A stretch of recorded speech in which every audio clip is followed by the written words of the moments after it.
Yesterday when I was driving, I saw this green Toyota truck that looked exactly like a buddy of mine from way back in the day in the 90s when I was a Jehovah's Witness. A friend of mine, he drove a Toyota truck that looked just like that one.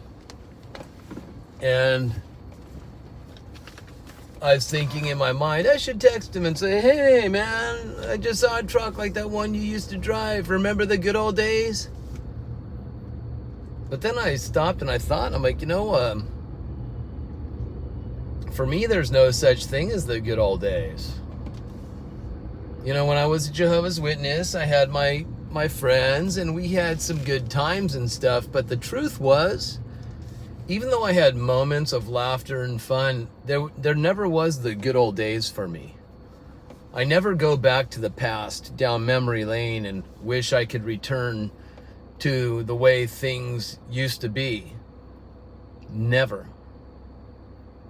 There's nothing in my life that I look back at and say, I wish I could go back in time and relive it again. Although, I'm not saying like there's not moments that I didn't enjoy that, I cherish, of course, but as far as the time period goes, right? There was just no such thing as the good old days for me. Especially in my Jehovah's Witness days. Because, you can have moments of happiness and all that and joy and have neat memories, even childhood stuff. Maybe there's a couple things here and there that I remembered that were joyful, but man, it was like misery all the time though, deep down inside, because I was walking around with condemnation inside of me. Feeling guilty and condemned in my life ultimately. So you can wear as many costumes as you want, put as many smiles on your face as you want, have moments of joy and laughter, but when the day's concluded, you just, I don't know. I'm not a glass half empty kind of person. I don't look at just the negative. I do try to see the good and be grateful for the good in my life. But as far as the good old days, those days don't exist for me. How about you? Now, if those days do exist for you, and you're living down memory lane and wishing that you could return to the way things used to be, I kind of feel sad for you. I'm going to tell you why. Because you're hoping things could return to the way they were, instead of embracing today and looking forward to tomorrow as well. Now, I know that is easier said than done, especially when you're going through some traumatic times. And listen, there's a lot of traumatic times going on these days, especially with a lot of people. A lot of people have lost their jobs. They don't know what to do. They're being judged because there are certain views on things. They're being criticized because of so much stuff today, right? People are hypersensitive today, and the way the media, the politicians, even religious leaders are pushing things and these certain agendas, you feel like you're getting attacked because there are a lot of people that are getting stirred up by these liars. These people that have agendas, and they're being used by spiritual wicked forces of darkness, whether you believe it or not. So we're in these tough times, of course. But are you personally growing in life right now? Are you growing? Not talking about physically, although, I suppose you could. But are you stretching your mind? Are you allowing yourself to be like moldable wet clay? Like if you were to take clay and keep it wet, you can mold it into a vase, and then if you keep it wet, you could remold it into something else. But if you don't keep that clay wet and you mold it into something and then it hardens and dries, Now it's permanent. Unless it shatters. Now a lot of us, we feel like we've been that vase that's been shattered. And then you pick up the pieces, you glue them back together, you try to make it look like it used to look, and then you say, I'm never going to drop this vase again, I'm going to always be careful around it. And then what happens? One day you're dusting the shelves and you're kind of, you bump the vase and it hits the ground again and it shatters. And now what? You pick up all these pieces, and are you really going to glue it back together again? Is it ever going to look like it did originally? And that's so many of us, we feel like that's our life. Like we just are a bunch of broken, shattered pieces, and it happens over and over again. And then you pick up those pieces and you try to glue it back together and make it look like the way things used to look, but it never really does. And then what happens? Something else happens traumatic in your life, and you just feel like your life just shattered to pieces again. Now what do? What if you stayed like that moist, wet clay, where you're always remoldable? Maybe things don't take the shape that they used to have, but maybe you create a new shape, you remold it, and then if you stay wet, right? Now listen to me metaphorically, I'm speaking in a parable right now. I'm talking about keeping yourself watered with the Spirit of God that's inside of you and letting it flow all throughout you. Because when you trust in that in your life, you will become pliable. You will become moldable. If you drop and if you fall, yeah, maybe that mold, there's a dent in it. But that's all right. You can pick it up, smooth it out, maybe create something new with it, right? If you ever seen the difference between wheat and weeds, or maybe you prefer to use the word tares, because it sounds more King James, the wheat and the tares. But a tare is a weed. They both look very similar, just like sheep and goats. They look very similar to each other. But sheep follow shepherds. Sheep eat a very specific diet, where goats gobble up just about everything, and they're wild. They don't follow a shepherd. Although the difference between a sheep and a goat, looking at them, it's really hard to tell the difference because they look so much alike. Wheat and weeds look so much alike, but the difference is when the wheat is fully matured and the weed or the tare is fully matured, what happens is the tare stands erect, stiff-necked, where the wheat, its head bows when it's fully matured, as if to say, I'm submissive, I'm humble, I'm flexible, I'm pliable, I'm moldable. But the tare, the weed, it stands proud, it stands erect. That's how you know the difference. Some of us, we've had to have our pride walls knocked down plenty of times till we start allowing ourselves to be more pliable, more moldable, less stiff-necked. We start to humble ourselves. We get rid of those egos. Sometimes it's forced out of us through traumatic circumstances, happenstances, things, events that happen in our life. Some of us, like me, I used to drink alcohol, but I got alcohol scared out of me, and so I never quit drinking alcohol. Alcohol actually quit me. And I'm very grateful for that, because it wasn't good for me anyway. Even if I had it moderately, it just wasn't good for me. I did some damage to myself some years ago when I attempted suicide.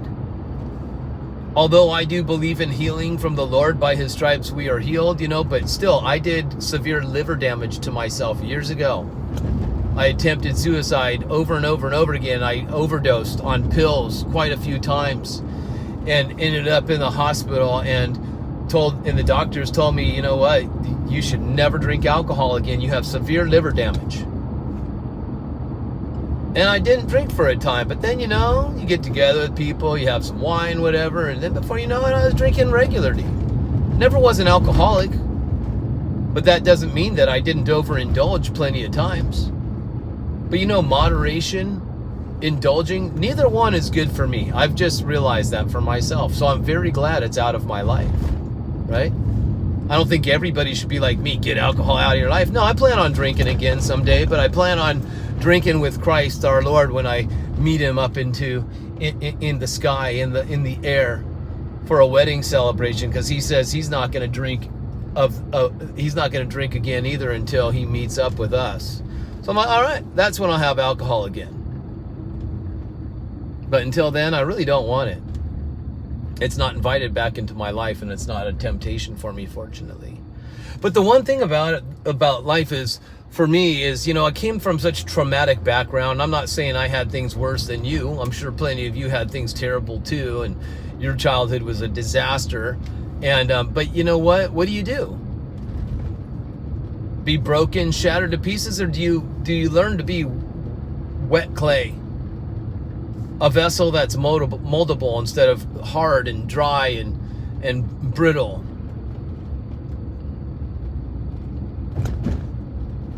I prefer to stay moldable now, which is amazing, because that means even though I'm going to be 51 years old this coming January, the 29th of 2023, I'm like, I'm still growing in life. So many people that are my age are completely set in their ways and unchangeable, unstretchable, unflexible, hard-hearted, stiff-necked, proud. I don't want to be that way.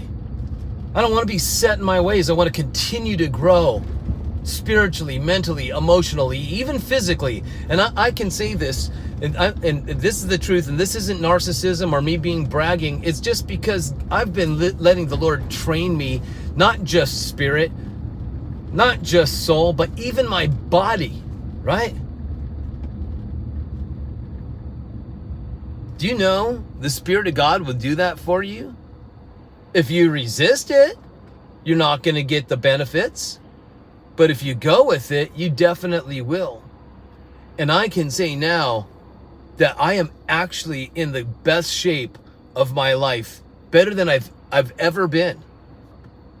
And I'm 51, or gonna be 51. And usually people that are my age, they're talking about how life's all downhill from here. They're getting ready to die. They talk about the good old days. Yeah, back in the day, I used to this and that. But I don't talk about that stuff. I'm looking forward to where I'm gonna be the next day. And you know what? When I do, which I do, I go through difficult times. I have depression that tries to severely attack me all the time. I have to resist it and fight it. It wants to show its face all the time. And I have to resist that. And the way I resist it is I say the words, one more day, just one more day. If you can learn to say just one more day, let's say you want to quit drinking.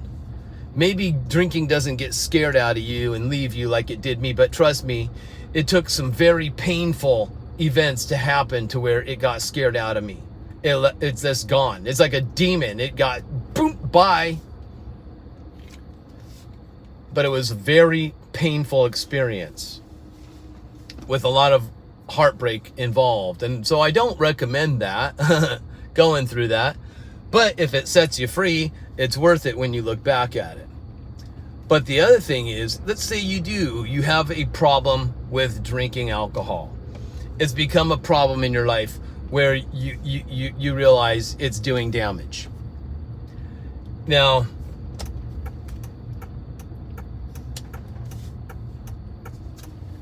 how do you get through it? Can you go one day, just one day without drinking? And when you do it that day, instead of thinking, well, tomorrow maybe I'll have a drink, maybe I won't, I hope I won't, can you just say to yourself, okay, just one more day. Just one more day. And when tomorrow comes, you wake up and you say, okay, I'm not going to do it this day. I'm not going to drink today. Just one more day. Or let's say you're suffering such severe depression, which I am very familiar with, that you just feel like you want to end it all. But can you just live just one more day? Can you endure what you're going through? Even though it may be very, very difficult, can you just endure one more day? Because let me tell you, when you get through these trials that are so great and so painful, but when you make it through and you can look back and be glad that not only did you survive from the trials, but you learned something, you grew from them, even through the pain. It's kind of like exercising. This guy at the gym asks me the other day, dude, do you ever get sore? And I'm like, because he sees me working out every day. He says, I see you here every day. You get sore?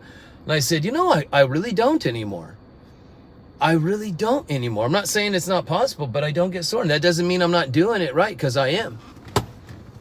But it just means that for some reason I'm not getting sore anymore. Maybe I'm stretching more. I don't know. But, I'm still growing. I'm still improving.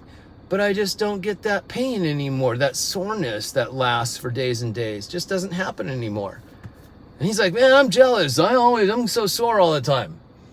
I'm like, that's kind of how life is. I would like to live life without having to experience so many painful things, and painful lessons to learn.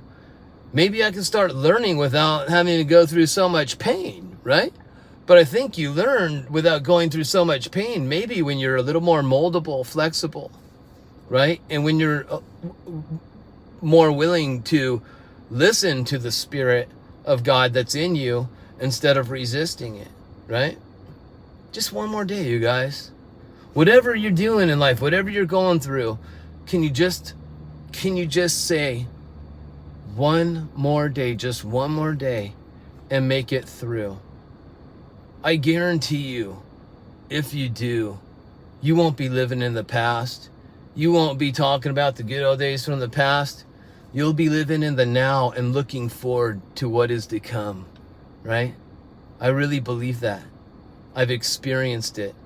Although hardships come and sadness comes, yes, there's going to be storms, but you'll get through it. Keep your faith, right? And don't worry about tomorrow. Don't worry about these things in life. Just stay focused on one more day. I will get through this one more day. God is on your side. He's with you. He's for you. He's not against you. He is your strength. He is your shield. He is your armor. Trust in Him. All right, you guys, I'm going to get going. I love you. I hope this message has blessed you. I hope you all had a great day. See you all next time.